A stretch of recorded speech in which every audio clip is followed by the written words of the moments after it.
नमस्कार, मैं विनोद कुमार झा महात्मा गांधी शिक्षण संस्थान से आप लोगों को आज वर्ग सप्तम का व्याकरण में अव्यय पढ़ाने जा रहा हूँ। अव्यय वह शब्द है जो हमेशा एक ही रूप में बना रहता है। एक ही रूप का तात्पर्य है कि कभी उस शब्दों का रूपांतरण नहीं होता। शब्दों का रूपांतरण क्यों नहीं होता? क्योंकि शब्दों को जिन कारण से रूपांतरित किया जाता है उसके प्रभाव से ये मुक्त होते हैं। अर्थात अव्यय वह शब्द है जिस पर लिंग, पुरुष, वचन, विभक्ति का प्रभाव न पड़ करके वह हमेशा अपने मूल रूप में ही बना रहता है। इसीलिए हम इसे अव्यय या अविकारी शब्द कहते हैं। अव्यय का शाब्दिक अर्थ जब हम निकालते हैं तो अ उपसर्ग है, जिसका अर्थ होता है बिना, नहीं, और व्यय का अर्थ होता है खर्च होना। तो जिससे कुछ खर्च नहीं हो ऐसे जो शब्द हैं वह अव्यय कहलाते हैं। अव्यय के मुख्य 4 भेद हैं: क्रिया विशेषण, संबंध बोधक, समुच्चय बोधक और विस्मयादि बोधक। इन 4 वर्गों के अंतर्गत जितने भी शब्द आते हैं वे सारे शब्द हमेशा एक ही रूप में बना रहता है। क्रिया विशेषण वह शब्द है जिसको हम क्रिया की विशेषता बताने के लिए प्रयोग करते हैं। क्रिया की विशेषता भी 4 तरह से बताई जाती है, जिसमें आपने देखा होगा पिछले वीडियोज में, जो वह रीतिवाचक, कालवाचक, परिमाणवाचक और संकेतवाचक के रूप में आप लोगों को पढ़ाया गया। अतः क्रिया विशेषण के अंतर्गत क्रिया की विशेषता बताने वाले जो शब्द आते हैं वे अव्यय होते हैं।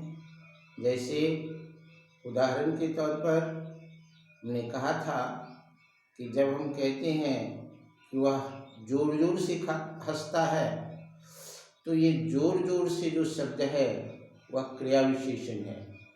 धीरे धीरे चलता है, धीरे धीरे जो शब्द है ये क्रिया विशेषण है।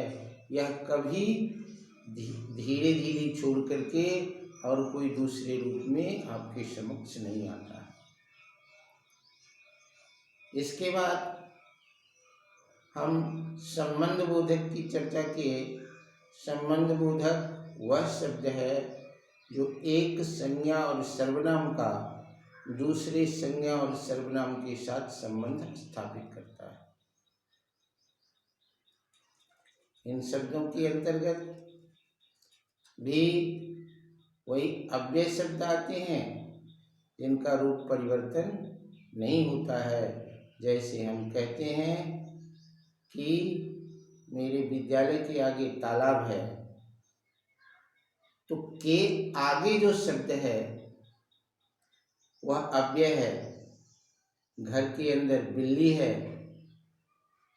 ये बिल्ली शब्द घर के अंदर जो है ये शब्द जो है अव्यय है। तो ये संबंध बोधक अव्यय है। पहले क्रिया विशेषण अव्यय को देखा, अभी ये संबंध बोधक अव्यय को देखा।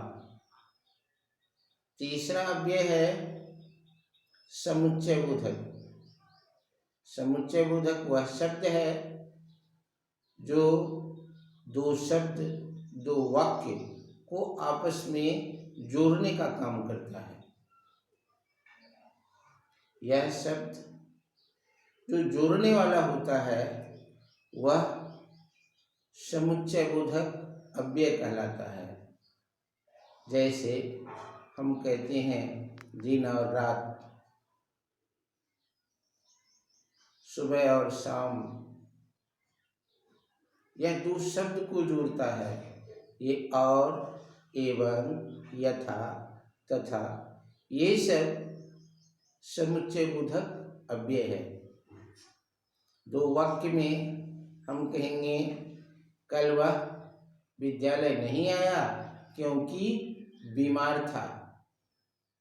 यह क्योंकि जो है वह समुच्चय बोधक अव्यय है, जो दो छोटे वाक्यों को जोड़ने का काम करता है। और 4 नंबर का जो अव्यय है वह है विस्मयादिबोधक। विस्मयादिबोधक शब्द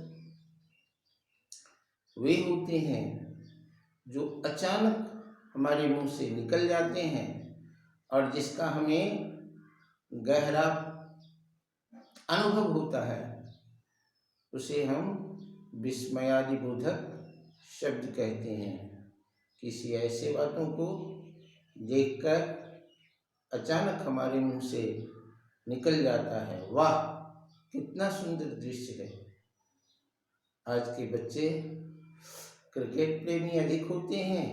क्रिकेट खेलते वक्त जब वह किसी खिलाड़ी के द्वारा अच्छे शॉट लगाते देखते हैं, कहते हैं शाबाश,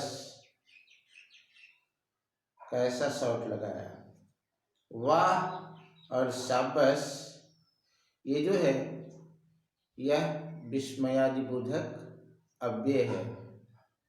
अव्यय का वर्गीकरण 4 भागों में करके चारों का अलग अलग कैटेगरी के उसमें शब्द आते हैं और उसके द्वारा हम व्याकरणानुकूल सारे अवयवों का उपयोग करते हैं। हम आशा करते हैं कि आप लोग ऐसे वीडियो देख करके अपने पाठ्यक्रम को सुचारू रूप से आगे बढ़ाने का काम करते हुए भारत सरकार के नियमों का अनुपालन करेंगे।